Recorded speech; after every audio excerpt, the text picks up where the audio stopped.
याला 3 ब्रँचेस येणार, 3च्या 9, 9च्या 27. उलट्या छत्रीचा आकार तयार झाला का संपलायचा.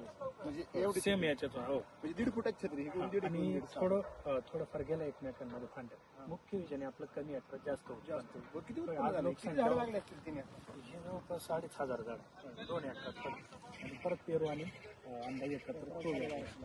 हो, एका एकरात 1210 रुपये असं. म्हणजे एका झाडातून आपल्याला एक वर्षात 20 किलो अपेक्षित एका झाडाला. सर 1200 रुपये एका एकरात, 12-24 टन माल आहे तुमच्याकडे. आणि आंबा कमीत कमी काय भाव खायचा? 700. कमीत कमी आपण अक्षय तृतीयाला घरी आणला ना खायला, काय किलोने आणला आपण 100-200 100 रुपये. तो कोण आणला? व्यापाऱ्याकडून आणला. म्हणून शेतकऱ्याचा भाव किती? 50. निम्मे 100 रुपयांनी जर आपण आणला तर 50-60 रुपये. तर 12 गुणे 24 टन माल आहे, 50 निघलं 12 लाख रुपये एका एकरात. हो, आणि फळांचा राजा आहे शेवट. आणि त्याला मागणी म्हणजे इथे पोच होईपर्यंत किती होतं तरी? पोचोस म्हणजे तसं एका एकराला जवळपास हो नाशिक. तिथे काय भाडं वगैरे आपली लागवड त्याचा थोडा तिथे कितीला बसतो रोज जागा? 300.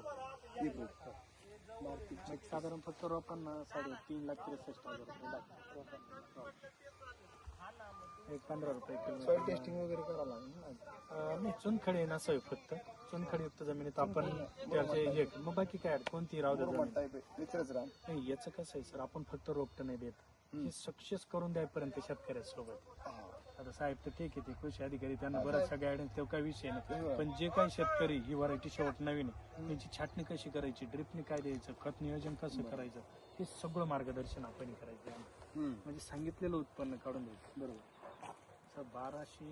1660 एकर पर्यंत आता महाराष्ट्राच्या बाहेर 5 राज्यात लागवडी चालू नाही, आता हे साहेबांनी केलं म्हणजे हे बघून आम्ही तिथली बरीच प्रेरित होणार आहोत. होतील.